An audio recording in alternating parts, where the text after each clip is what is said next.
What's up, everybody? We're back for another episode of Hard Hat Highlights. Of course, I'm alongside my counterpart, Jason Ryback. Jason, thanks for joining us. You got a frog in your throat? Yes, a little something. I got my red Solo cup. What do you got in there? A little strong? Don't worry about it. It's Friday afternoon. It's a little city gin. Brown juice? So on this episode of Hard Hat Highlights, much like the rest of them, we go through some things that happened to us during the week, actual things that happened to us, and maybe some takeaways that we learned from.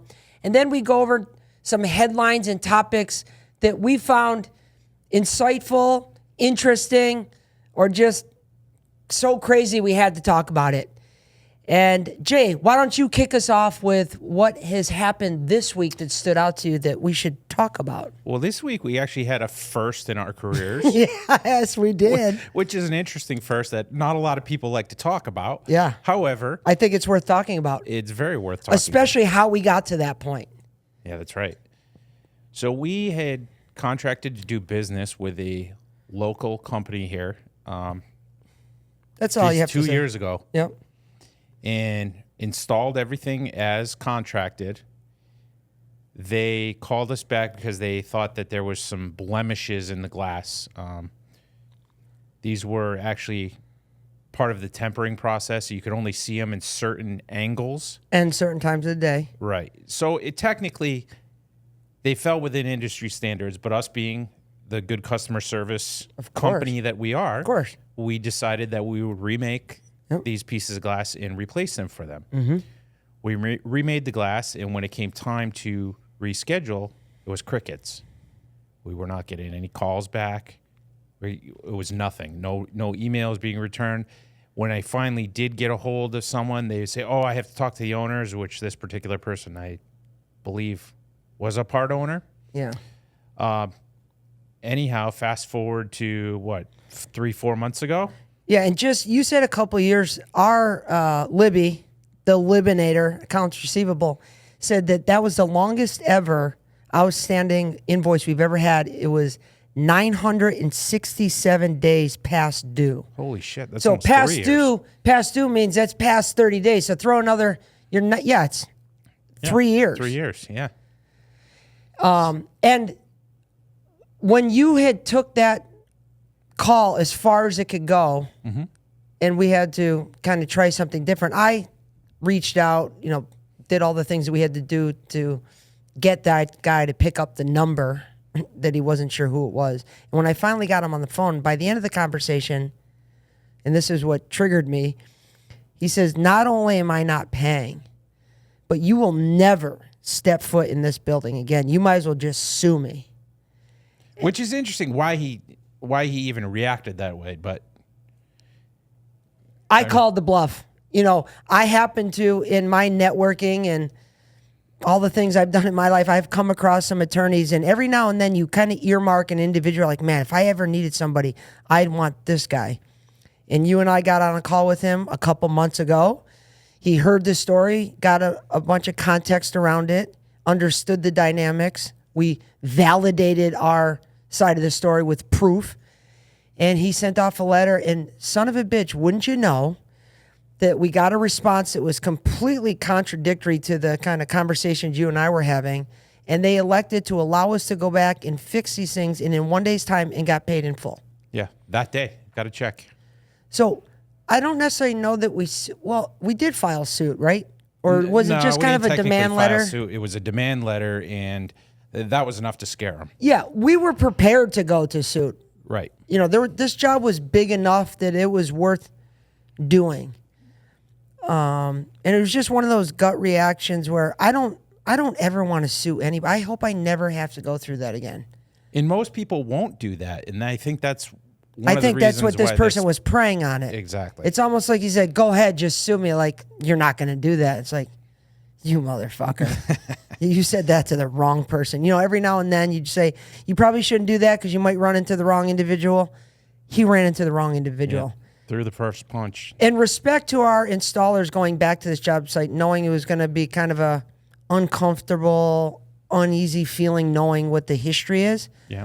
But they, of course, professionals, got all the work done in 1 day and received a check in hand for paid in full. So that was a first for us for actually having. So they say you need a good doctor, maybe a good fitness coach, and a good attorney. Oh, and banker.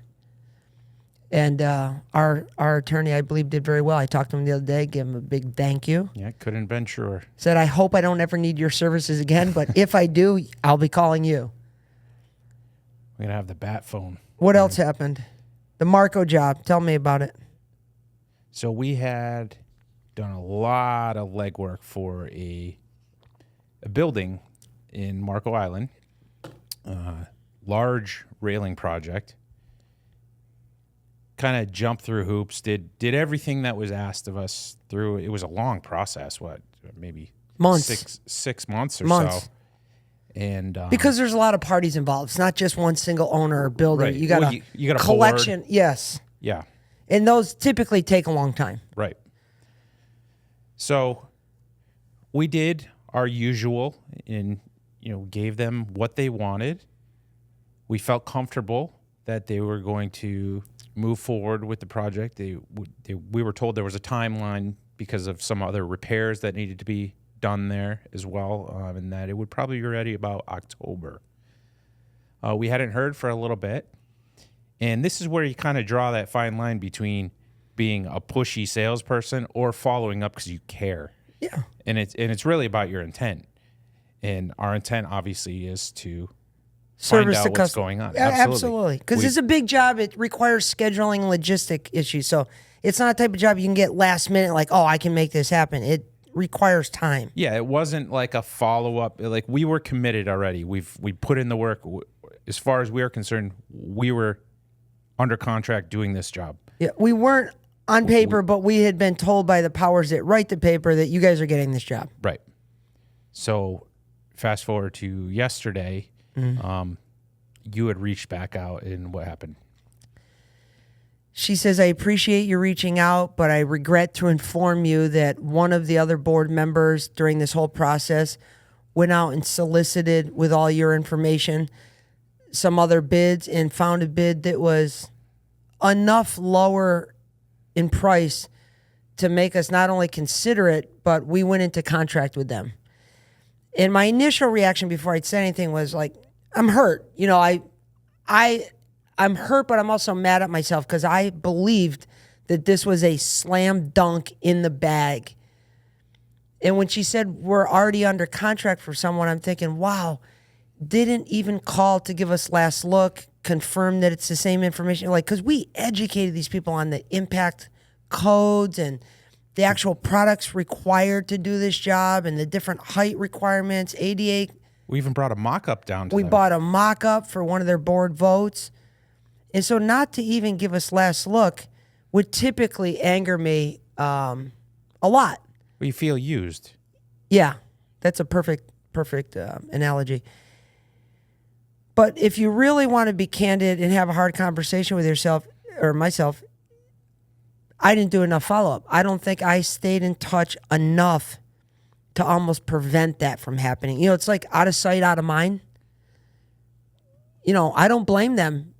Again, it's hard to wrangle all these people. Someone comes in and says, hey, we can find something for 10% less and it's the same product. Unless there's somebody kind of chirping in their ear, why would they think it's any different? They're just saving money. It's a commodity-based item for them. So I kind of put that on myself. Not happy about it, because that's an expensive mistake. Well, there's two parts to this, because the natural reaction would be just like what you were feeling, feeling a little hurt. And I think a lot of people will be like, I'm never fucking doing that again. Someone asks for information, I'm not giving it to them until I have a contract in hand. I think a lot of people would say that. That's probably not the right way to go about it. I think you have to step back and look at it the way we are now looking at it, that, maybe. What else could we have done to make a stronger bond? Because at the end of the day, even though this gal wasn't the actual decision maker, she could be the decision breaker. And she carried some weight. She carried some weight. And if the way I look at it is, I thought we had a strong bond, but it wasn't strong enough. Because if you truly are on the same wavelength with somebody else, I believe they'll fight for you.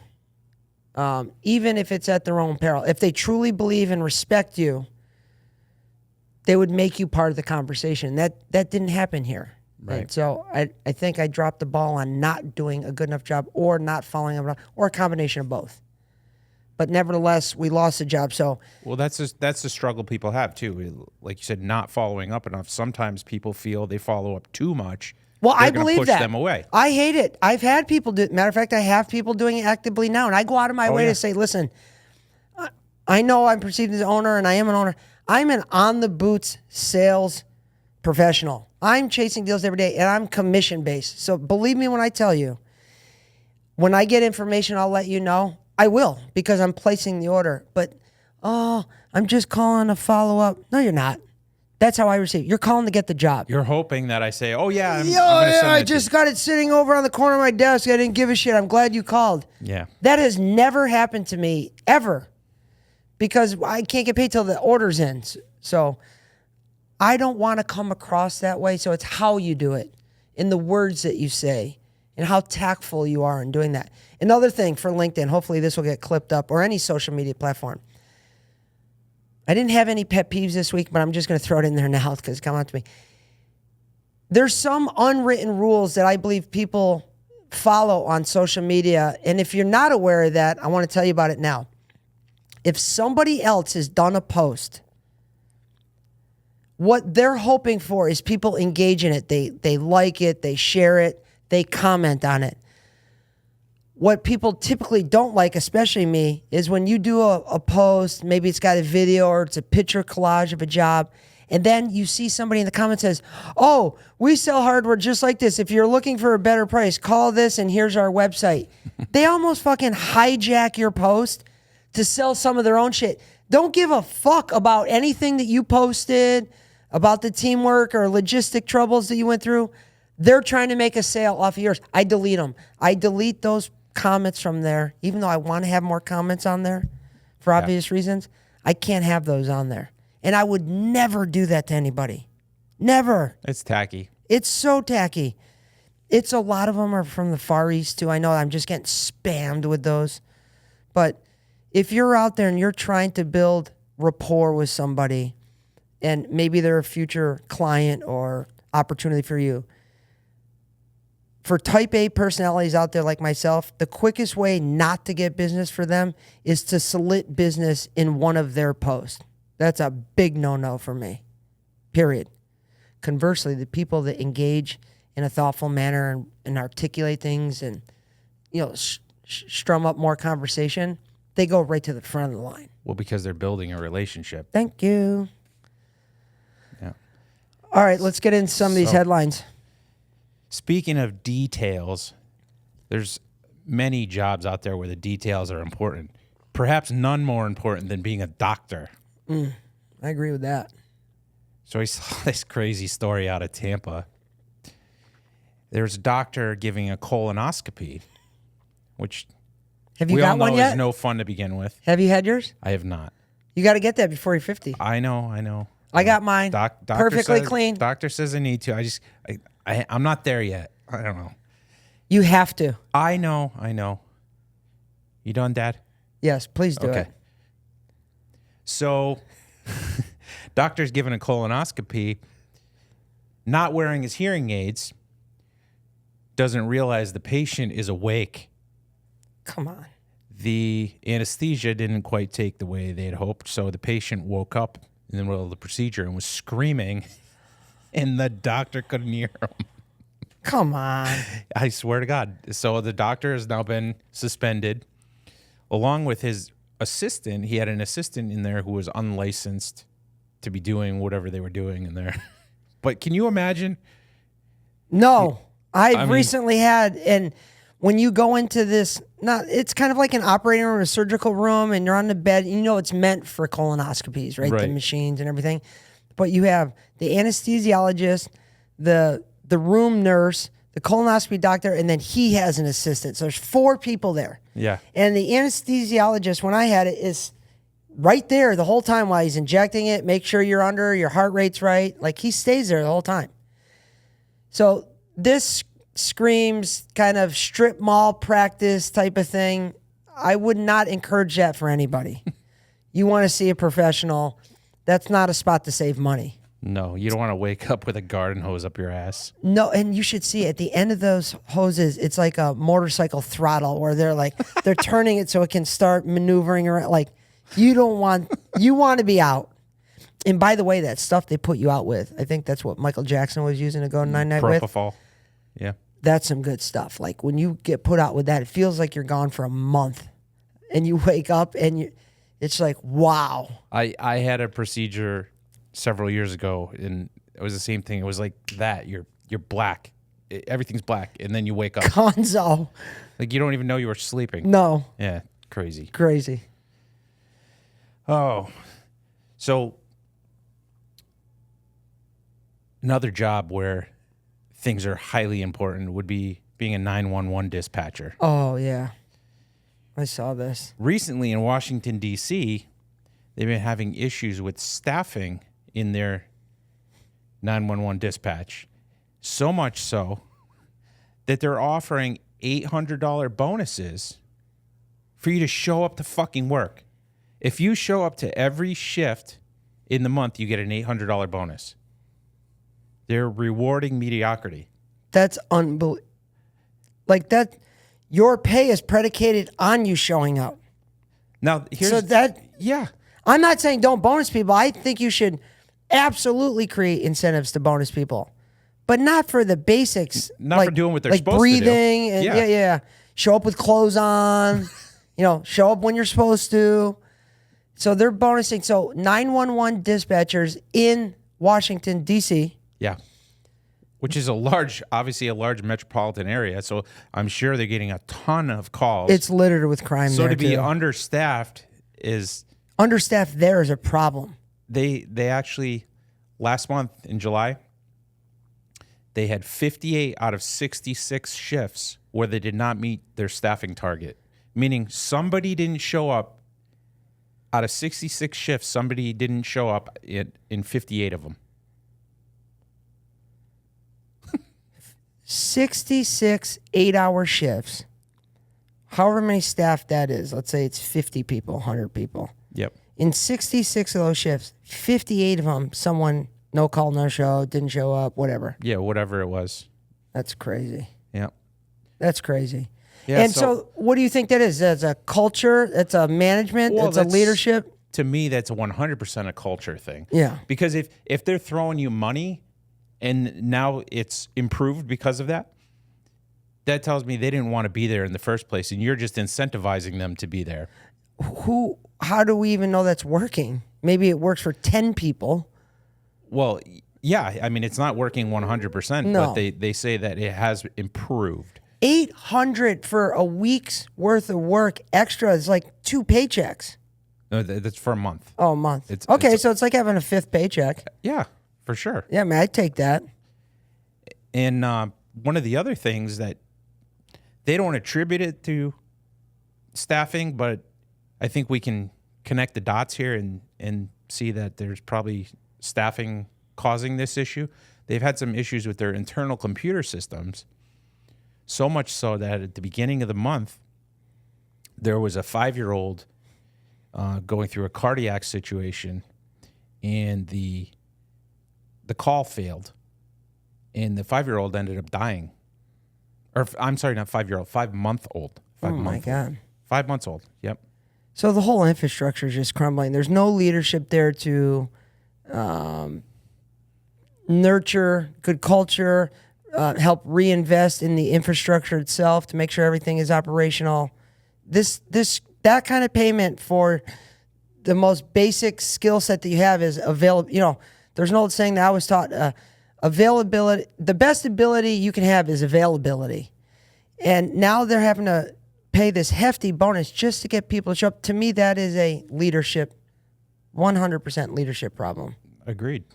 That's sad, especially in a 911. I mean, that's sad. That is not good.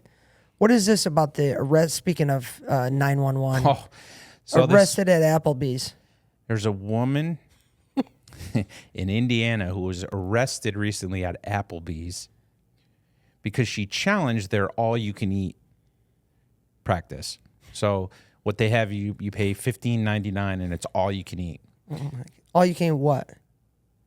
On the menu, what they must have a certain thing on the menu that you could pick from. Okay. Whatever it is. While you're talking about that, I'm going to look it up. So she shows up there, and basically what happened is when the police arrived, they arrived to find the woman and several other people arguing with the staff of the Applebee's. And it turned out the woman showed up and brought her whole family with her and contested that I paid for this, so it's my food. I can give it to whoever I want. So she didn't want to leave until her whole family had eaten and was ready to go. Which, I mean, There's no fine print on here. I'm sure there is. But the thing is, logically speaking, she does have a point, right? Because she did pay for it. Like my wife goes to the grocery store and buys groceries for the whole family, right? Right. They're not just for her. Right. So I can see her argument there, but obviously, common sense tells you that's not what it is. I like that someone's trying to push that, but it's also going to set a precedent for the rest of. I mean, it does say all you can eat. That's right. Eat. Not all you can order pass out. But is you singular or plural? How would you know? You don't. All you can eat. So technically you're saying somebody could come in and have someone else stand by. I could go in and pay $15.99. I want you to sit by the front door and tell everybody you're going to give me $5 and you can get whatever you want. Just tell me what you want. We'll order it for you. And then I could order it and bring it over to them. Well, that's one of the problems with that. It says here the all-you-can-eat special is back at Applebee's with boneless wings, riblets, and double crunch shrimp for $15.99. All-you-can-eat special is back at Applebee's. Maybe we get a plug for this. Can you imagine sitting there in the table next to you? The woman's just ordering shit and handing it out to her family. Okay, here's situational awareness. So this possibly could have been avoided. Let's just play this out. She goes in there. Let's say she's got a spouse and 2 kids. That's an average. Let's say so. There's a total of 4 people. The waitress comes over and says, "Oh, welcome to Applebee's. Can I get you something to drink? We'll have 4 waters." I imagine that's what's getting ordered here. We'll do 4 waters, unless there's a free drink that comes with this. And she says, "Okay. And by the way, we're ready to order. I want boneless wings, riblets, and an order of double crunch." Yeah. And they'll have a napkin. Then they'll have a napkin. Oh, and I need 4 forks. Does she not think that was happening? Or did the woman go in and order, then the people came in because maybe she's like, oh, maybe this woman's just like a competitive eater and she's by herself. And then she radios the kids from the car, "Come on in, I placed the order." Yeah, come try some of this. Yeah, come on. I can't finish it all. It's for me. Yeah. I mean, it's an interesting dilemma. Yeah. Can we follow up on that story to see if we find a conclusion to that? Yeah, absolutely. Okay, that's cool. Absolutely. So that's fucking hilarious. Back closer to home here, just a small little tidbit. Hold on. Did you see that when I sent you about the ladder? Yes. There's a Instagram post or TikTok where this kid, he referred to somebody else, but the guy basically said, if you show up anywhere in business where you would normally have to pay, let's say a movie theater to get in, or an amusement park, if you show up with a ladder, almost unequivocally, every single time you will get in for free. And they showed videos of these 2 kids holding a ladder. Well, they got to carry it. Yeah, like they're a worker. They're carrying, and so the people at the front, they're not even asking questions because they're like, this isn't my building. Who the hell would come in here and want to work anyway? I'm not going to bother them. Just go. One guy even grabbed the door for him. He grabbed the door. I think one was at like Universal or something, and the other one was at a movie theater. Yeah. We got to try that. We got to go somewhere. We can go to Applebee's. Get all you can eat on one tab, and then we could take the 6-foot ladder and head over to the movie. Dinner and a movie. Oh man! All right, so go ahead. So back closer to home here. Any of you been up Route 75 up towards Charlotte County, you see there's a very large building up there that was built 10 years ago. Nice building. Cheney Brothers. Yeah. They're a restaurant distribution company. A lot of times you'll see ketchup from them. Yeah. All different it's like things. Cisco almost. Exactly. Right? Yeah. So they recently made news because they sold. They sold to PFG, Performance Food Group, for $2.1 billion. Oof. Nice little paycheck, huh? Oof. Who's PFG? Performance Food Group. Who is this? They're a large company, very much like Cisco. Like, who are they owned by? I don't know exactly who the owners are. I've seen their trucks here and there, but it's a large company, and that's a big acquisition there. It's a huge acquisition. I got to tell you, as far as the Cheney Brothers or Cisco, all the food that comes out of those places to these restaurants is really gotten to the point where it's almost difficult for me to eat at a lot of these restaurants. There's very few places that I can go and will actually leave there going, wow, that was a good meal. And I mean that from not necessarily getting sick, but I know what I'm eating in a lot of these places is just because I know I got to eat something and I'm hungry and I'm tired and it's quick, but I know it's not good. Yeah. I mean, at the end of the day, it's pretty much all the same shit, and it just maybe they fry it different or they put a little topping on it, something different. But when I start seeing all these places starting to get bought out, I almost feel like they're going into one monopoly. Yeah, and then now we're all being fed the same thing. I hate it. I wish there was more competition in that space. I would agree with that. Yeah, I hate seeing that. And I like the business transaction. Don't get me wrong. I'm not speaking on that behalf. When it comes to food, I like to see a lot of options. That's fair. Right? I mean, yeah, of course. Like some of my who wants favorite. to eat the same shit every day? Not only that, but I'm very particular. If you look at maybe the top 3 or 4 restaurants that I consider my favorite, every single one of those restaurants, you can see the kitchen from your table. That's a big thing for me. When you're not hiding the kitchen, it's tough to hide what goes on behind the door. Do you know what I'm saying? Well, plus they have fair prices there at McDonald's and Burger King. Yeah, right. Those are not my favorite. They you used can to see be. the kitchen from the table. Yeah, this is true. You can also see the toilet from there too. So we're coming to you, obviously, here on social media, and that's a big part of our business. Yes. A big part of promoting. Do you realize that the average person spends 5.5 hours a day on social media? Oh, yeah.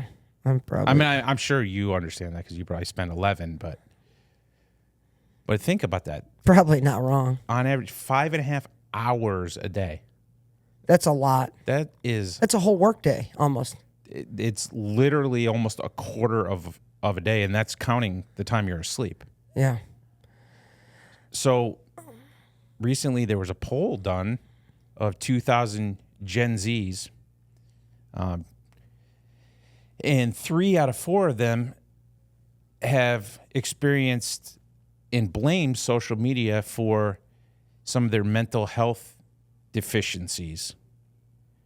A lot of them feel stress, anxiety, things of that nature when they're on their phones for that amount of time. And interestingly enough, it only takes about 38 minutes on there for them to start feeling bad. What about positive? So I could see where they could feel bad, but is there a reverse to this as well? So interestingly enough, the same poll subjects had said that 80% of them had said that they have garnered positive impacts from social media. They've felt happy, they've laughed, things like that. So they've kind of felt both of them, but the mental aspects, the mental deficiencies, the mental health deficiencies seem to linger. I could see where it can happen. Again, you're speaking to very few people that get to control these so-called algorithms that you and I are trying to always constantly understand so we can benefit from that. There's obviously businesses and companies benefiting from knowing those algorithms with the data collecting and, they can push stuff into your feed pretty quickly knowing what you want. But conversely, that could affect your mood. I imagine a lot of times when they're trying to hook you in that they'd be doing it in a positive manner. I don't know what the benefit would be to being in negative, but I see where that happens. I mean, I've gone down that road Well, before. I get roped into, certain news stories, Yeah. politics. Yes. And How about and these where- auditors? These auditors that go to these other cities with cameras out in front of buildings, and they know their constitutional rights, and they're kind of egging people on. They say they're just filming a story for YouTube, and people are like, I don't want you filming me without my consent. I'll call the cops. I'm like, oh no, don't call the cops. And the cops come, and they're egging the cops on because they know they're in public. If you can see it with your eyes in public, you're allowed to record it. It's your constitutional right. And these auditors are egging them on in hopes of getting arrested, and then they file a lawsuit, and they know how to. It's a dangerous game for the cops if they're not aware of these guys. Mm-hmm. But conversely, I like watching it because I like to watch people's dynamics on how they handle these things or try and unpack it, because the auditors, the guys doing all the filming, they're called they call themselves police auditors. They're really trying to go around to help re-educate some of these officers that get on these power trips. So people call in from all over the country saying there's a corrupt cop in this city, blah, blah, blah. And they'll go there and they'll kind of antagonize to the point where the cops get there.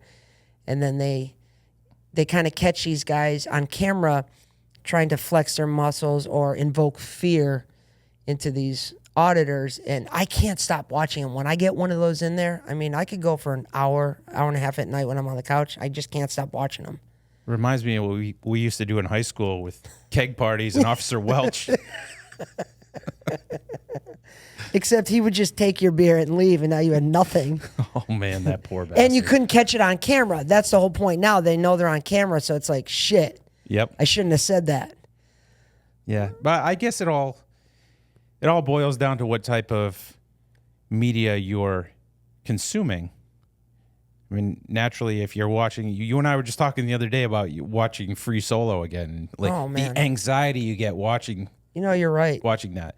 But you can watch a comedy show and you're laughing your ass off and you feel good. So it's all about what you put in. What do you put? Yeah, I mean, you can control that. You can reset your feed at any moment.